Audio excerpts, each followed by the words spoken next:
Kia ora koutou. My name is Bree and I am the Audience Engagement Coordinator at the New Zealand Portrait Gallery, and we are very lucky to have our curator of FaceTime portraits from the 1980s, Milly Mitchell-Anyon, with us today.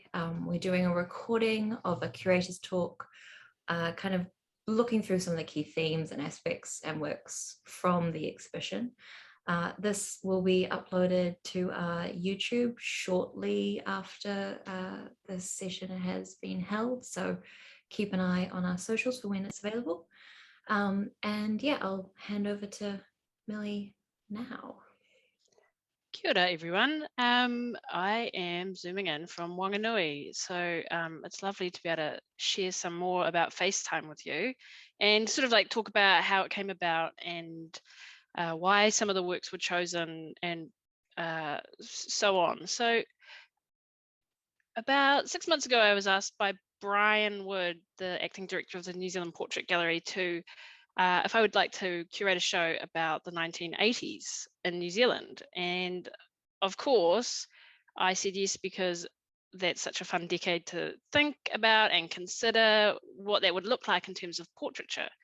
And so, you know, how I began to go about finding works that would work for this show was thinking about some of those main themes that came out, thinking about portraits or kind of works of art that I associated with the 1980s. So there's a few of those in this show, and how some of those themes play out in portraits.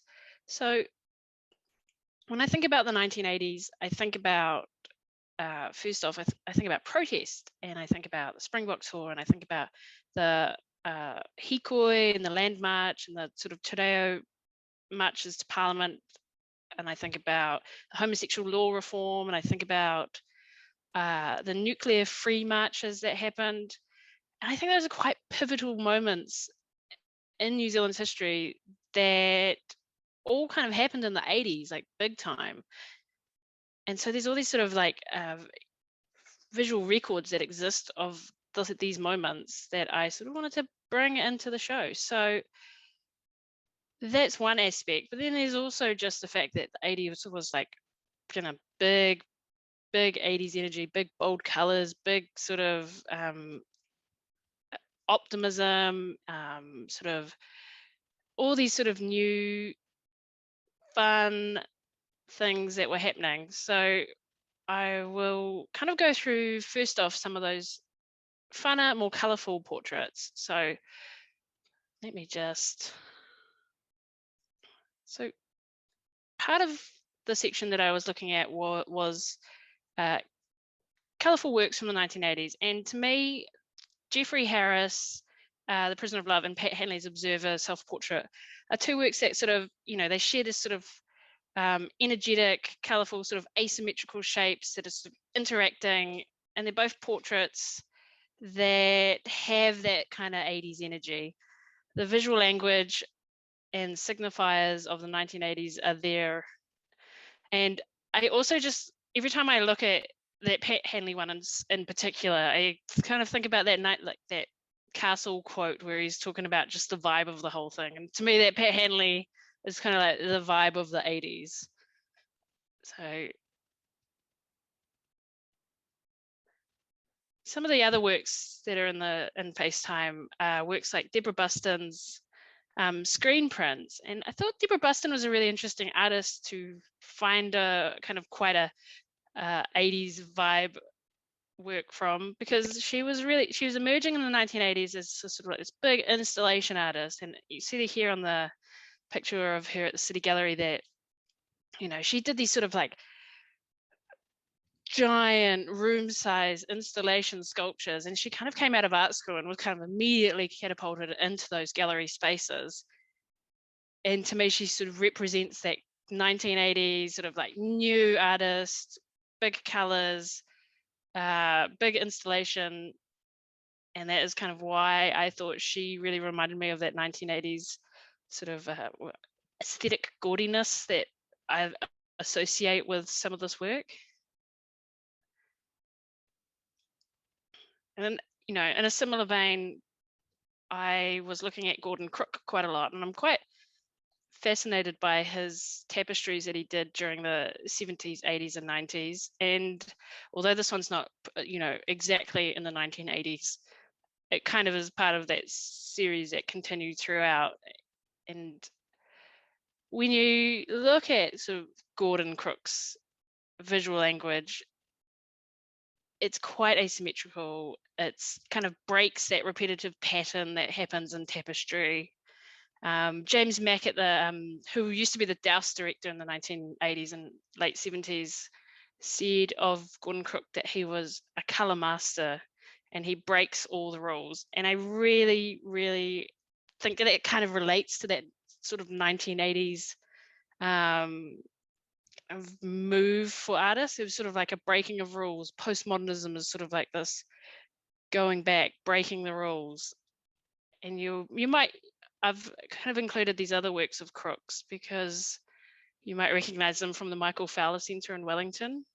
So he did these giant banners, and that bottom left picture of it being vacuumed is actually done by a conservator. It's not just a random vacuumer. So it's quite all right. But when you think about that sort of that 80s thing, he's really got it. And I've included this picture because this is actually what I was thinking about when I was thinking about the 1980s. It was this postmodern architecture group called Memphis Milano, or Memphis Group, who were a group of Italians. So they weren't actually related to Memphis in the United States, but they were actually inspired by a Bob Dylan song called the Memphis Blues, and that's how they got their name.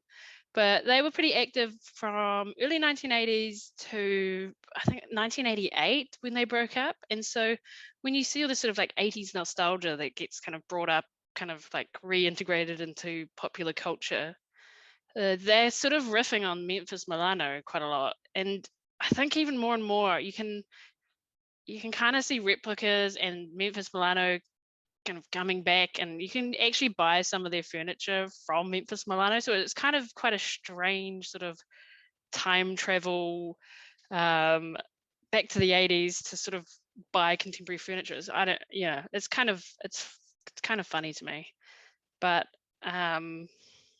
they sort of symbolize that 1980s fugly but cool aesthetic. And one thing that I was also thinking about quite a lot when I was thinking of the 1980s was the fact that there's all these like popular 1980s movies that are sort of being remade over and over and over again. And I guess that's the same as like 80s nostalgia. It's sort of that same trajectory. Things kind of keep going back to the 1980s or the 1970s or, another decade, but you're seeing like those what's new trends for this year sort of thing. It'll be like the 1980s is back again. And so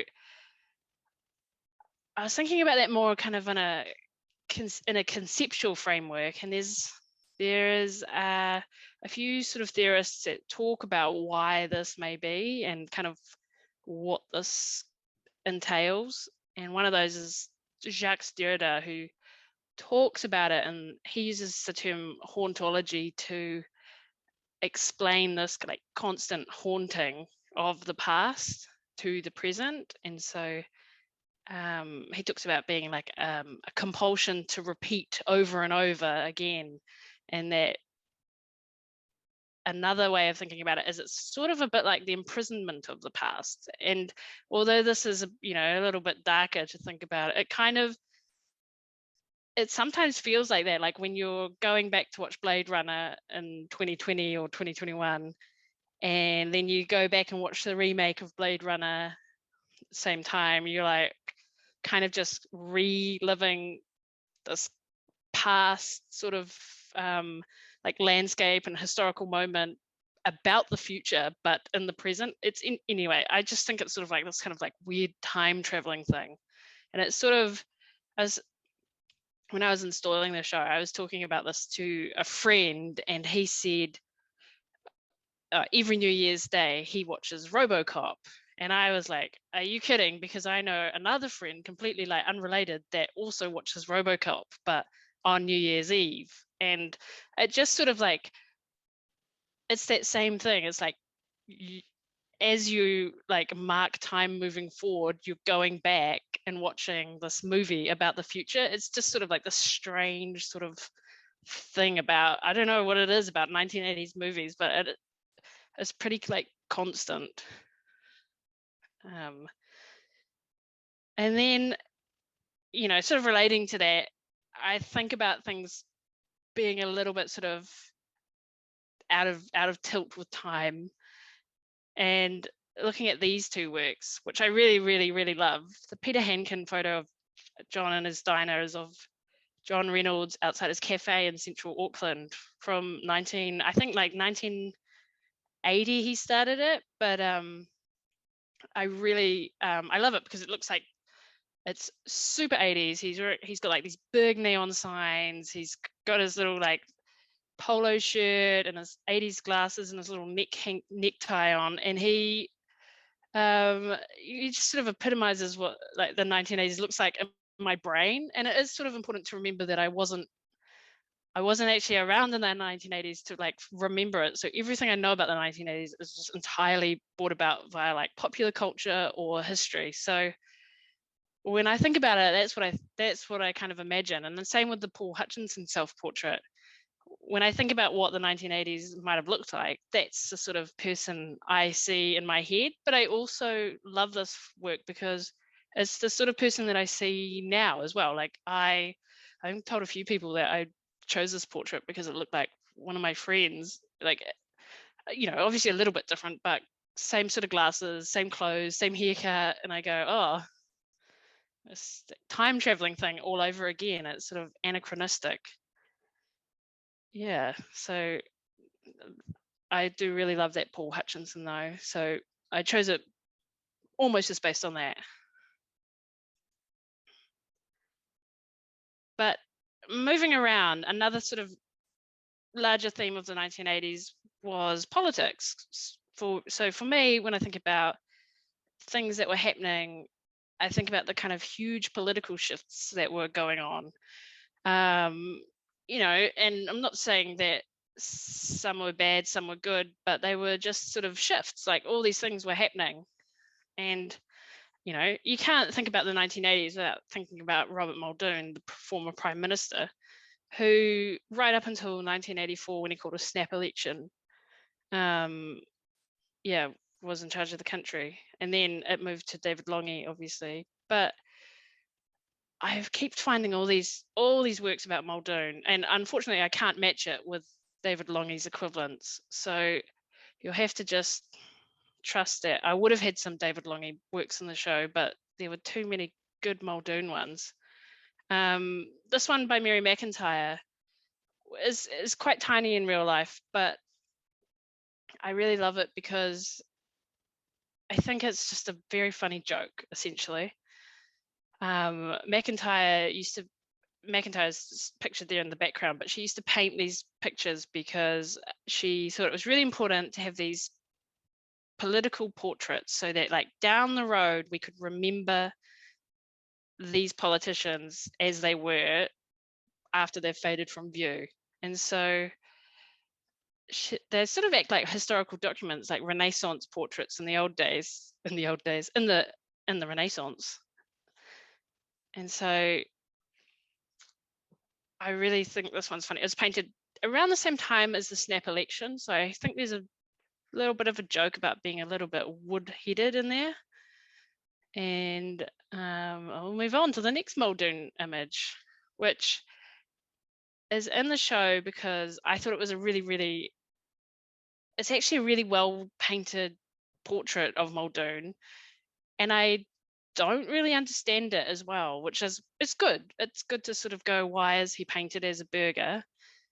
But it's actually from an unknown artist. So this was in the Douse Art Museum collection, and it's from a student holiday program, I think. So there's sort of little information about it. But I did, when I was doing the research, find this article in Broadsheet, and you won't be able to read it, but there's sort of this allusion to the fact that at the Douse over the summer of 82, 83, there were all these sort of food related exhibitions going on. And one of the main ones was Marilyn Webb's Taste Before Eating. And this was a show that had sort of, it copied the style of Aunt Daisy's cookbooks and talked about sort of the environmental degradation that was going on as a result of Robert Muldoon's Think Big projects to sort of kickstart the economy. And there were a number of other things in the Douse at the same time. And some of those things were like giant soft food sculptures, which was, I couldn't find anything about who actually made those, but there was giant bananas. But it also talks about the fact that there was a table setting from, whereas say multinational fast food chains like pizza and McDonald's and fried chicken, but there was also the Prime Minister's official like table from his house. And so I do wonder if there was some sort of program related around Robert Muldoon and giant food sculptures, and this is what potentially came out. I'm quite interested to know a little bit more about it, because there was also in the collection by the same artist a picture of the mayor at the time as a soda can, so there might be some sort of story that is just a little bit hard to find out about now. So, and then in relation to Muldoon and protest and a lot of those sort of things that were going on, I thought about the Springbok Tour, obviously, because it was in 1981, and it was quite a large event in New Zealand's history. And when we think about, I think, it was the 40th anniversary this year as well. So it's quite a pertinent reminder about protest and division in New Zealand. This is Stuart Page and Michael Shannon, who used popular images from the press and sort of reproduced them in, I think, a run of about 100 or 150 folios like this. So I've got 2 of these folios in FaceTime, and so they're open on 2 different pages. And I really like them because they kind of make these popular images circulating at the time quite like engaging and colorful and mass produced, sort of in the same way that those images were. But when you go back and you have a look at the one of the woman on the left who's actually was talking about that experience on the night that she was battened by one of the police. It's in black and white, so it feels a lot more real and a lot more kind of, I don't know, visceral. There were, and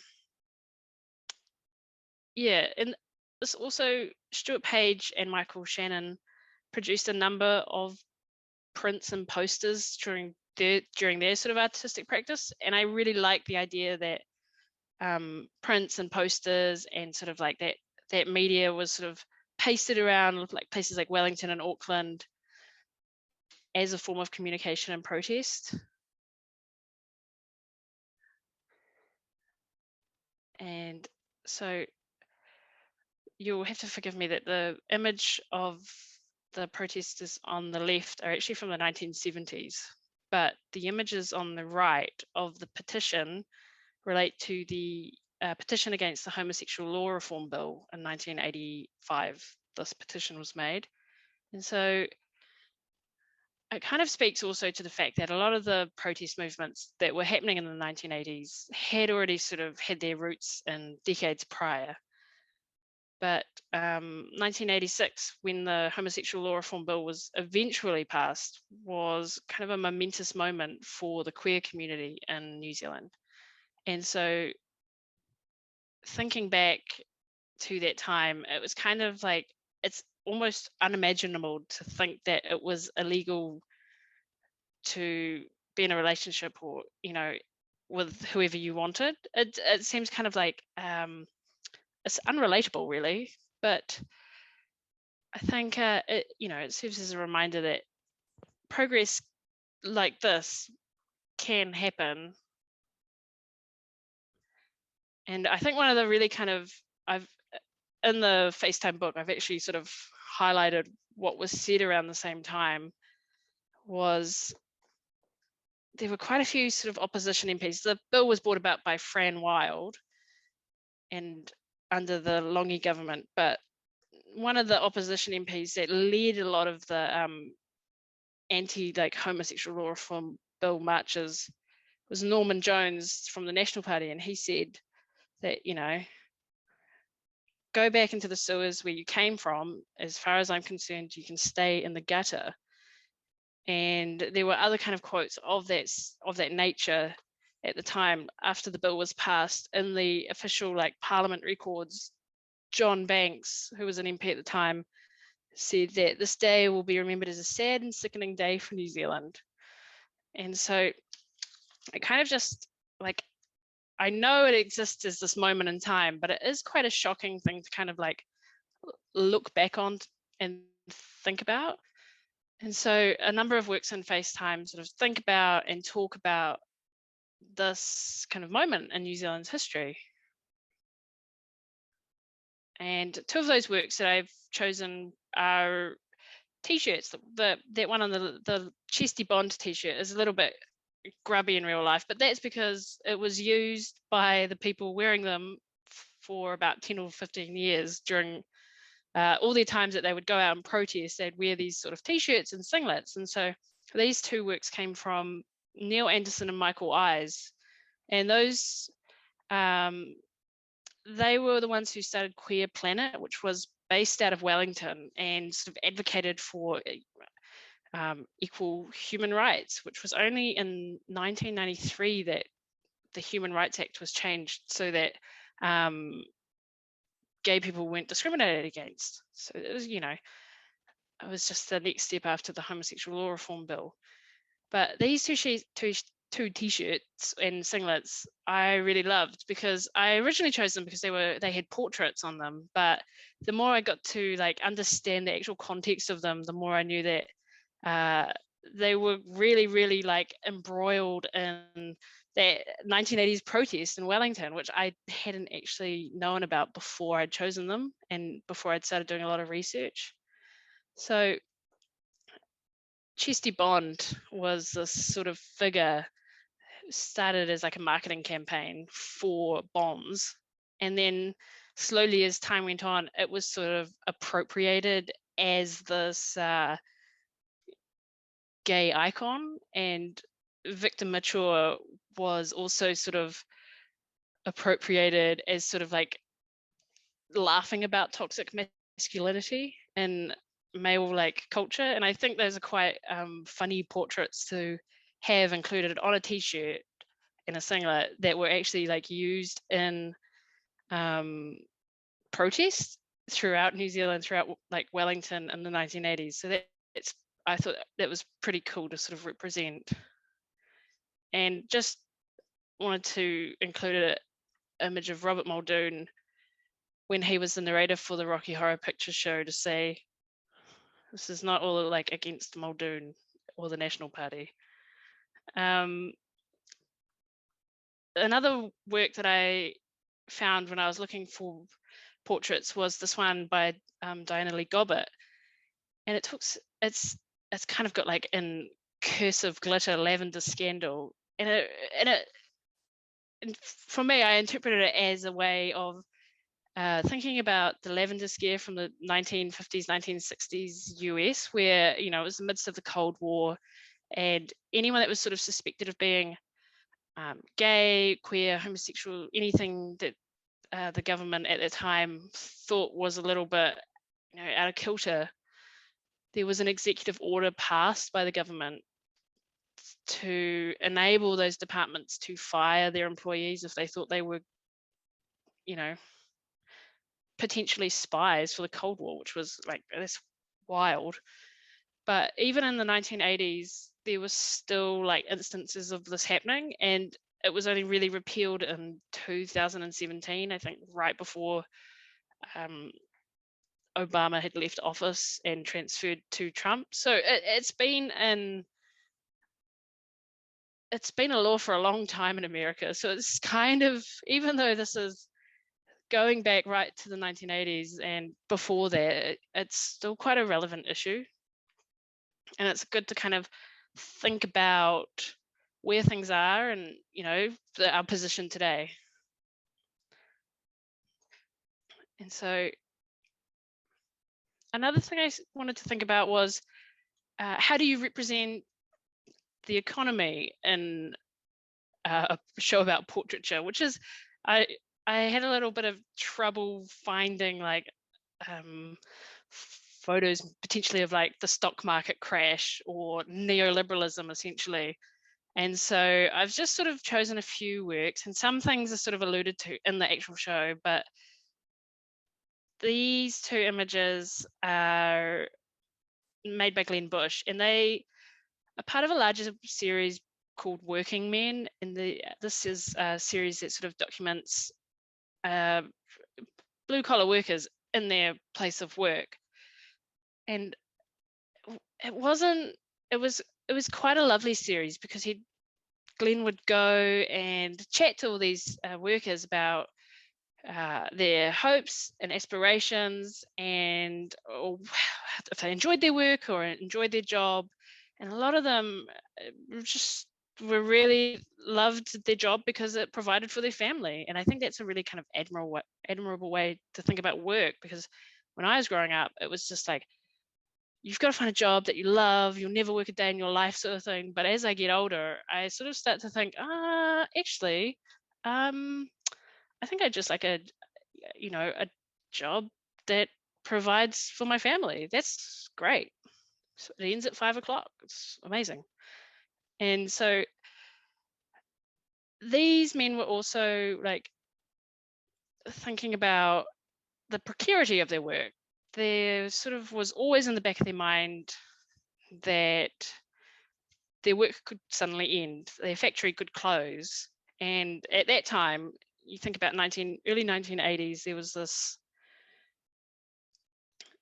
inflation was rising every single year after year. And that's why all these trade tariffs were sort of brought in, and all these sort of new regulations had been imposed upon factories that had never had those regulations applied from the European market. So one example of that is the Patia freezing works, which closed in 1980, is it 1 or 2? And then, as a result,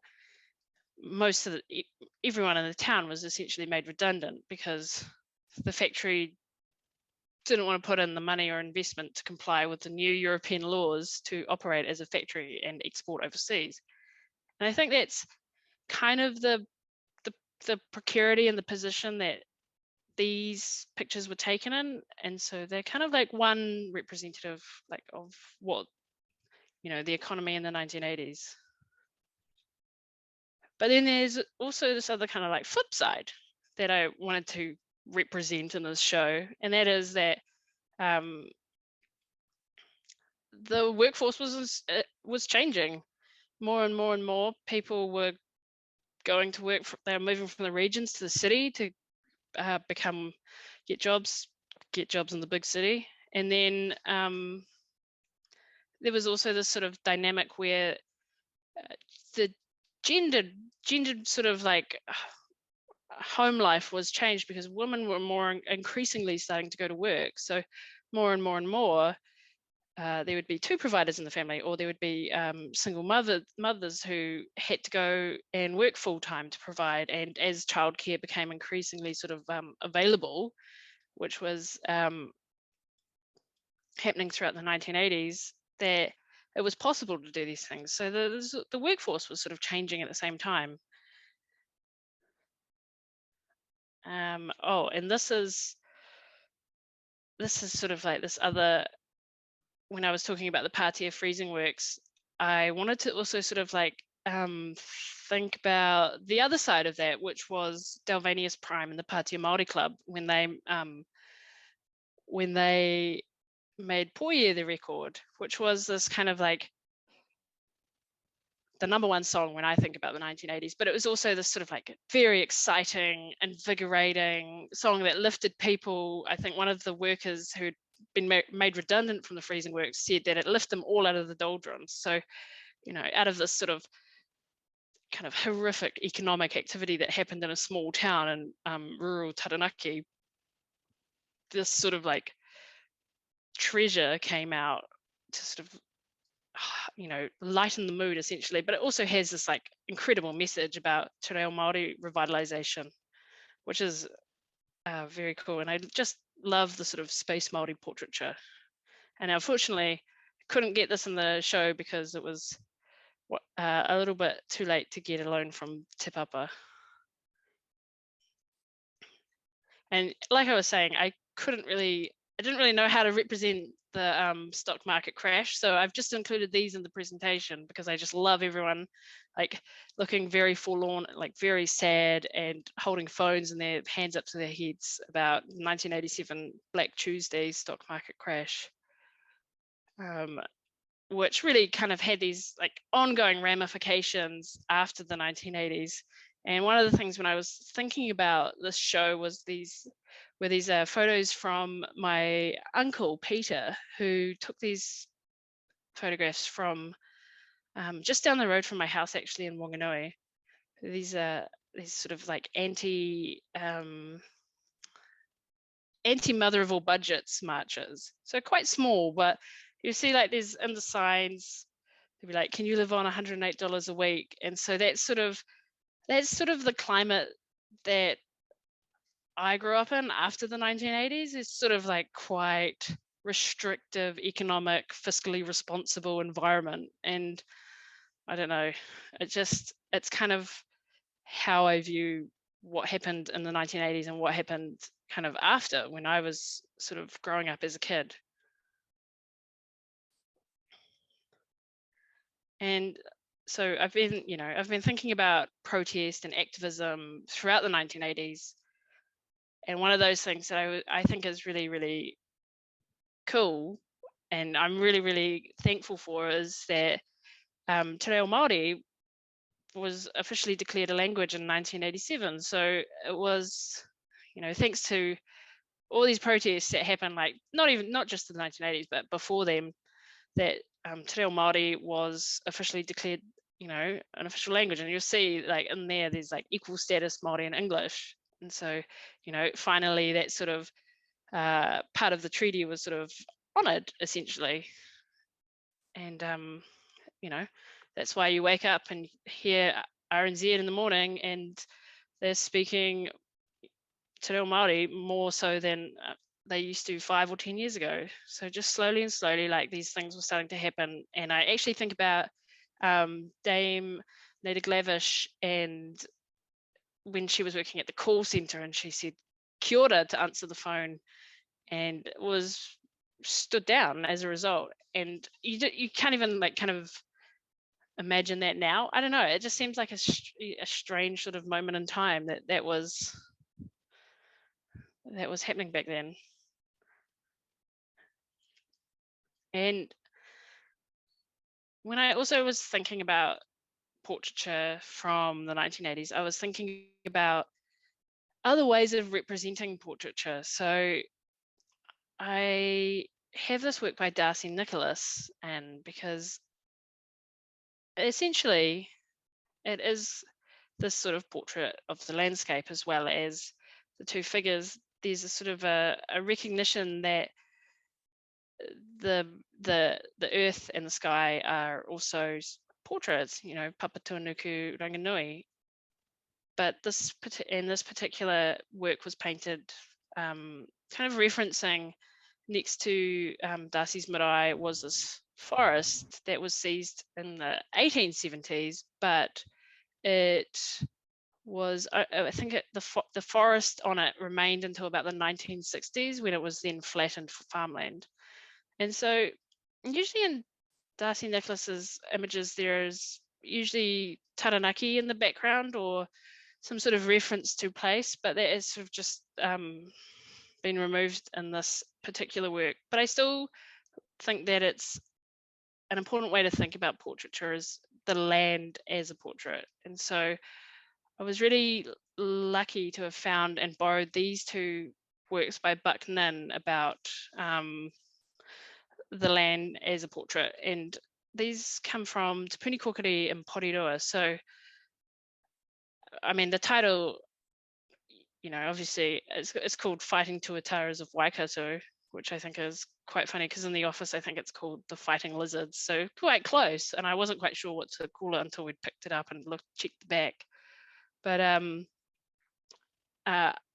I love this work, and I think you would have to come in and see it in person, because when you have a closer look at it, it's quite technically detailed in the core 5/5 patterns, because I think it's made from twink pen and highlighters, so it's really got unintentionally there's sort of very 80s feeling, because there's like highlighter colors in there. So it's definitely one of those ones that you want to come and look at in person rather than just seeing it on a slideshow online. And then this work of Wedenia Papakura is like one of what I view as one of like the most iconic 1980s images, because it feeds into this like a lot of different things that were happening in the 1980s, and it also is part of a larger series that Fiona Clark made for Te Atiawa when they were taking their Y6 claim to the Waitangi Tribunal, which was talking about I think it was contesting the Sinlay outflow right next to kind of their Kaimoana gathering area. And so Fiona Clark made all these images to support their claim as a fundraiser. And so that's where a number of these images come from. But I think if you think back to Robert Muldoon as a burger, this article that I've found also had these images at that show. So it sort of speaks to this sort of wider protest, food, land, environmental degradation themes that I had been thinking about with this show. And so, one of the main other reasons that I thought that Fiona Clark's image was particularly pertinent was that Wedenia Papakura is standing next to her tupuna, Maunga Taranaki, and that is a portrait of the pair of them together. And I think that is something I really wanted to think about, is how portraiture and the land sort of interact. And I really gravitated towards this image, and I really I don't know, I saw it when I was a young kid, and it's one of those images that's just sort of stayed with me throughout my life because of it's just kind of like iconic to me. And when I lived in Taranaki, it's kind of hard not to see, even though I'm Pākehā, it's hard not to see that Maunga as like a living entity that is constantly watching over everyone. So it's really kind of lovely to see that sort of personified here. And so there's a number of images that are obviously not included in this talk or this presentation. And this really only touches on a few sort of key points and moments from the show. There's quite a bit more, but I think that kind of is where I'll leave it right now. And then I'm going to stop sharing my screen. Kia ora. Thank you so much, Milly. That was really interesting, and it was wonderful to get some more of the kind of background and ideas and the process behind your curation itself. I was wondering if anybody in attendance today had a question that they'd like to ask Milly while we're on the Zoom now. Feel free to either type it in the chat, or you can unmute your mic and we can take a couple questions. And while you're thinking about that, I guess I would also say that there's a book that has, oh, you can't see it because I've got the thing on. There we go.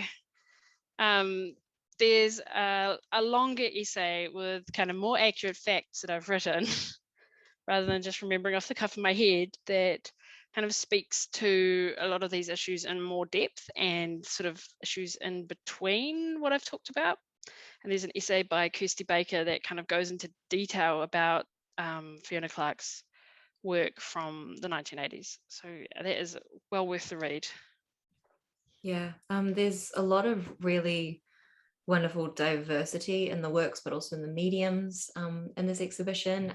And We've also got a kind of vintage lounge setup that you're free to visit while you're there. We've got a 80s playlist on Spotify for you to listen to. So it's going to be like a really fun summer exhibition, as well as a really great throwback and kind of delving into some of those key aspects.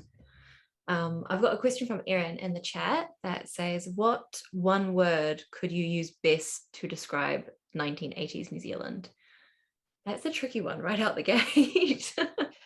Yeah, one word. I mean, the first word that I think about is energetic, but that's not a very good description for the whole of the 1980s. Oh, I would say it's kind of like change. It's this kind of like decade of change in all sorts of ways: social, economic. What else? Just it feels like it was a sort of momentum shift and change that I I think, come to associate with the decade as I was researching more. yeah, and your blurb kind of introducing this exhibition, this idea of a coming of age era for, or decade for Aotearoa, I think it really fits within that, because so many important drastic changes either happened or were hugely pushed for in that era. And what I know, we've had a bit of a kōrero around this already, but what I really love about this exhibition in the 80s, which is kind of intriguing, which you've kind of touched on at the beginning of the talk, so if anybody wasn't here for that, is this idea that the 80s gets kind of remade now, but a lot of these key points of kind of protest, of politics, of all this stuff, it's reoccurring now, kind of slightly different focus, but there's still these really key aspects. So I think we can see a lot of our contemporary moment mirrored in our own histories, which is really interesting. Yeah, definitely. I mean, that's I think why it was so interesting to think about all these moments and think about the Springbok Tour, which divided families in the 80s. But I mean, I think we're sort of going there now with the anti-vax sort of protests. It's sort of this strange moment in time. And I have heard this like theory that we want to kind of keep reliving the 1980s, which is what I sort of touched on about like Jacques Derrida and hauntology, is that it kind of goes back to this time where things like, maybe a pandemic didn't exist, maybe climate change wasn't as real or pressing as an issue. And so there's a sort of theory that we keep going back to the 1980s to kind of remember the good times, essentially. But I mean, there were some also bad times in the 1980s. It wasn't all just sort of like plain sailing. Yeah, I think what's so intriguing about that is that, totally from a kind of historic time travel escapism, like going back to the good old days, I think the 80s totally fits that because it's aesthetically really intriguing. It's quite different to what we've had leading up to like now. But I'd Quite also argue, futuristic, yeah, like exactly. But it also feels like there was this huge push kind of all around the Motu towards a huge kind of a standing up for things that you believe in, and a coming together as a people, as groups, to fight for change. And we saw a lot of that change actually come into effect. So I think this idea of kind of energetic also ties into perhaps optimism or positivity that can be found in that era, because it showed that group action can lead to kind of systemic change, which I think a lot of protests, especially for youth, here in Puniki, Wellington, who before the pandemic were out protesting against climate change in action and those sorts of things. I think these protests around anti-nuclear, Springbok, kind of all these aspects can reference a time in our history where these protests were actually super effective. So there's a precedent for it within our own Motu, within our own country, which is quite exciting, I think.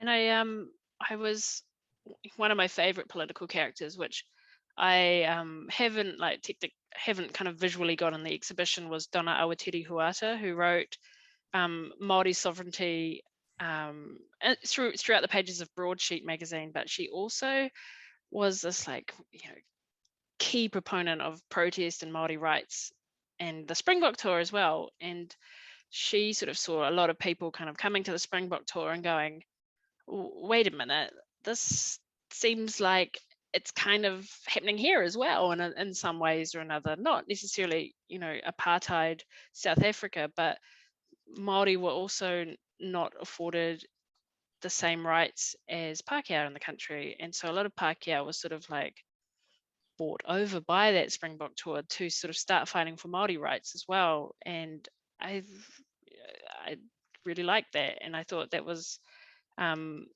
is one of those sort of critical turning points for New Zealand. Yeah, there's a lot of the 80s that we definitely couldn't include in this exhibition, unfortunately. It is like a decade, it's very difficult. Long time. To represent 10 whole years of events where there's like at least 5 key events happening per year. Yeah. So it's too much. Yeah, way too much. But I think that there's, for those of us who didn't live through the 80s, and even those who did, it could be a really good catalyst to kind of go, oh yeah, I remember this, or I want to learn more about this aspect, and to find out kind of where these key aspects of our culture came from. Mentioning the Curator controversy, but also what was established in the 80s was the warehouse in Takapuna up in Auckland. And I didn't know that. And like the Holmes show, which was like a huge part, and we had our first public broadcaster that was like New Zealand owned, which was TV3 and What Now. Like all these things were launched in the 80s that we think are almost like quintessential New Zealand. So it's a wonderful time period to walk amongst the work from it that represents it. But I think it also is a place for you to, kind of think back on those memories, or perhaps dig a little deeper in your own time afterwards. Yeah. Yep. Do we have any final questions? We're in the kind of last 5 to 10 minutes of our chat. If you're able to unmute to ask away or type it up again. I also, one thing I didn't include in the slideshow was all the music, but there is a FaceTime playlist that you can listen to that I think will probably change a little bit as the show goes on, as I keep thinking of things to add to it. But the music was such a big thing for me when I was thinking about this show, and I was like, oh, how do you put music in a gallery that won't annoy all the volunteers and staff that work there by playing Poye over and over and over again? So there's a playlist. I think it's not very hard to find, is it? It's just so.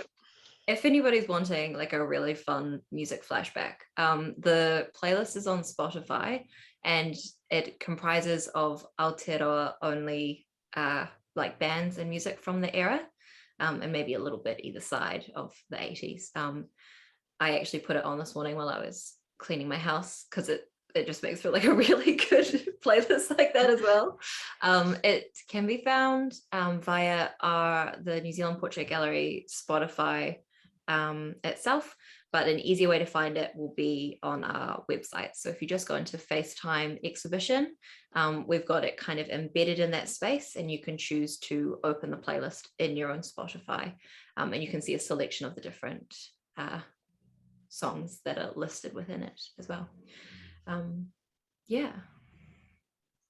Right, well, if we don't have any further questions, we might come to a close here.